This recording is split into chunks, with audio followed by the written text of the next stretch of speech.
One more question. Hindi ba ito na nagagamit sa politika ninyo? For the record, are you running for the Senate? Senator, I'm not running for the Senate. Oh, In ano fact, naman tao yan? yes, and in fact, I even wrote all the public polling firms Okay. to remove me Okay. from the list. So, bakit nyo pahirapan? 3,000, Sen- 4 na buwan, 5 buwan, Senator- mamakaawa. Hindi nyo naman pera yun, sir. Pera ng taong bayan yan. Maix po yan. Sa totoo lang po, hindi nyo na kailangan banggitin ang pangalan ko. Pero sana naman, maging pantay naman kayo. Eh kung yung ibang pangalan pwedeng banggitin, bakit pangalan ko lang hindi pwedeng banggitin? Ma'am, hindi nyo kailangan banggitin yung pangalan ko. Hindi ko po kailangan. Hindi ko po kailangan yan. Sabihin nyo lang po sa kanila, tulong po ito mula sa gobyerno. Tulong po ito sa mga mahirap. Huwag lang po tayong maging selective, ma'am. Huwag nyo pong haluan ng politika. Bakit bawal akong pumunta? Bakit yung ibang politiko hindi bawal pumunta? Pakisagot, you're under oath. Hindi niya masagot, Madam Chair. Pangatlong tanong ko, pera nyo ba yan? Pera ng taong bayan yan, ma'am. Hindi nyo po pera yan. Nung pumunta ka, sige, release nyo na. Release nyo na. Nung pinarelease mo, dinoble mo pa. So, ibig sabihin, pag kayo ang pumunta, pwede nyo palang doblehin. Pag nagiging selective kayo, Secretary. Ang nirelease ko doon, emergency cash transfer. That's why the amount is bigger. Hindi ho ako nag-release ng AIX. In fact, the mayors came to me, we met there with the governor, emergency cash transfer ho yung doble na sinasabi niyo. Hindi ho ako nag-release ng AIX, it's emergency cash transfer. Kaya nga, ang punto ko doon, sir, ilang months na yung nagmamakaawa yung mga beneficiaries.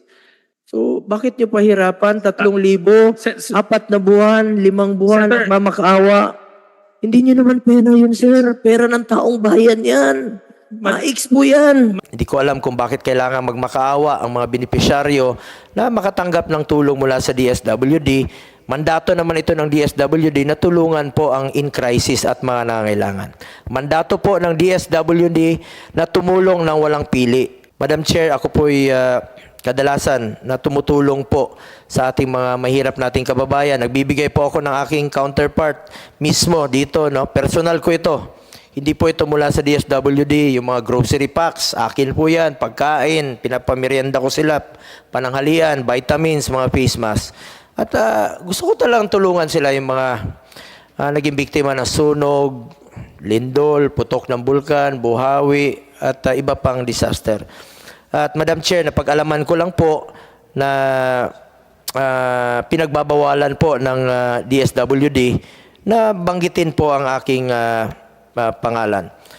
May tanong lang po ako dito sa ating Regional Director, to Maria Angela Gupalan. Go ka pala, ma'am. Go ka rin pala. Ating field office. May tanong lang po ako sa inyo. Unang-una, totoo ba ito na bawal po banggitin ang aking pangalan? Pero sa ibang politiko, hindi po bawal? Senator, You're under oath po, You're under oath. Yes po. Akin po as Regional Director, wala naman pong explicit na instruction na pagbawalan. Pero po sa akin, dahil po kami po ay nagbibigay po ng ating programa, I think it's best not to mention. Otherwise, baka po kasi kami Ma'am, specific po. pagsabihan. Specific po ang pagbabawal ng pangalan ko. Bawal banggitin ang pangalan. Sa totoo lang po, hindi nyo na kailangan banggitin ang pangalan ko. Pero sana naman, maging pantay naman kayo. Eh kung yung ibang pangalan pwedeng banggitin, bakit pangalan ko lang hindi pwedeng banggitin? Senator, wala po kung naalala na may explicit instruction na parang yung sa inyo lang pong pangalan. Sigurado So, po kayo? to How about sa everyone. Alaminos? Wala kayong inutusan sa Alaminos? Empleyado nyo po sa DSWD sa Alaminos. Wala kayong inutusan doon? Hindi kayo nag-conduct ng briefing na bawal banggitin yung pangalan ko? Ma'am, hindi nyo kailangan banggitin yung pangalan ko. Hindi ko po kailangan. Hindi ko po kailangan yan. Sabihin nyo lang po sa kanila, tulong po ito mula sa gobyerno. Tulong po ito sa mga mahirap. Huwag lang po tayong maging selective, ma'am. Huwag nyo pong haluan ng politika. Sa totoo Yes lang po, Senator. ito pang pangalawa. Bakit bawal akong pumunta? Bakit yung ibang politiko hindi bawal pumunta? Ay, tanong ko lang, bakit bawal ako pumunta? Bakit si Senator Amy, our chairperson, pwedeng pumunta? Pakisagot, you're under oath. Oh, hindi niya masagot, Madam Chair. Pangatlong tanong ko, pera niyo ba yan?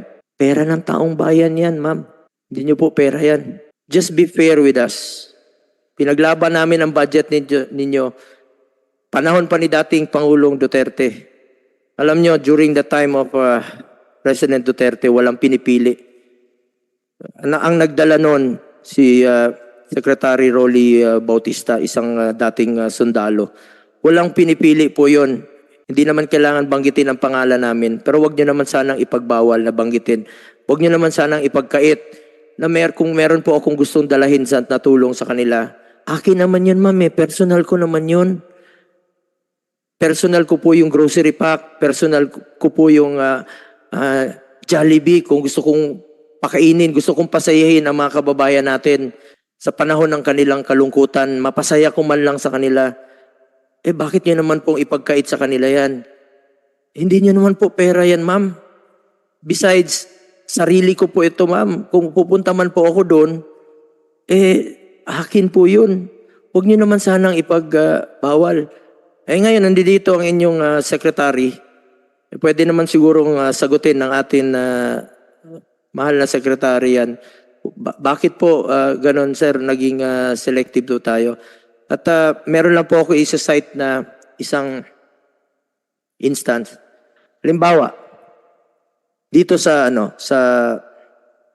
isang lugar, Secretary Rex, sa Mindanao, merong due doon for payout na dapat nang ibigay sa kanila. Nung pumunta ka, naka-hold yun for how many months?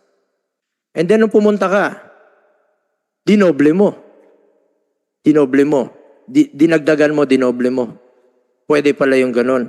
Kasi ikaw yung pumunta. General Santos City, sir. Senator, this was during the earthquake. Hindi po. Recently lang po ito. Meron pong due for payout na po doon, mga indigents, no? Senator, Maybe biktima po ito ng earthquake o disaster, due na po. So nagmakawa sila sa inyo, sir, matagal na po itong validated list na ito for payment na po ito. Ngayon, nung pumunta ka, sige, release nyo na. Release nyo na. Nung pinarelease mo, dinoble mo pa. So, ibig sabihin, pag kayo ang pumunta, pwede nyo palang doblehin. Pag nagiging selective kayo, Secretary. Madam Chair. One more question. Hindi ba ito na nagagamit sa politika ninyo? My politics. Senator, I'm not. One question for the record. Are you running for the Senate? Senator, I'm not running for the Senate. Oh, In fact, ano tao yan? yes, and in fact, I even wrote all the public polling firms Okay. to remove me Okay. from the list. And then, And I think I communicated that so many times. Okay, so don't be selective. Alam ng publiko yan.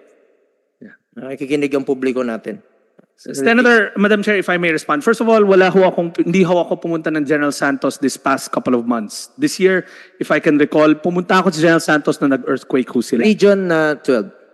Well, the last time was Last year. last year, late Yeah, last year ho. last year. Yes, late last year, if I'm not mistaken. Yun pa nga yung September na mga Senator, listahan. Yun pa yung September na listahan. Ang tagal na, validated list na siya. Nagmamakaawa sa inyo from August, July, August, September, hanggang umabot na lang ng, kailan kayo pumunta ng, Senator, kung pumunta ho ako doon right after the earthquake twice. kailan nga po yun? Kailan ba yung earthquake? The earthquake was end of the year.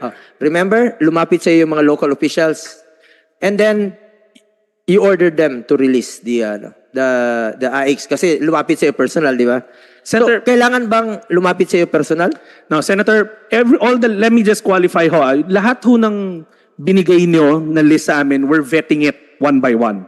And we've already given you assurance that we will release it, all the list that you gave us. Senator Rex, you check Secretary, your record. I don't have any intention of running for the Senate. Hindi, kapatid mo yung kasama ko rito. Secretary Rex Gatchalian, you check your record. Senator, let me... General Santos City, meron silang validated list. Napakatagal na nilang nag-antay. Ilang buwan silang nag-antay doon.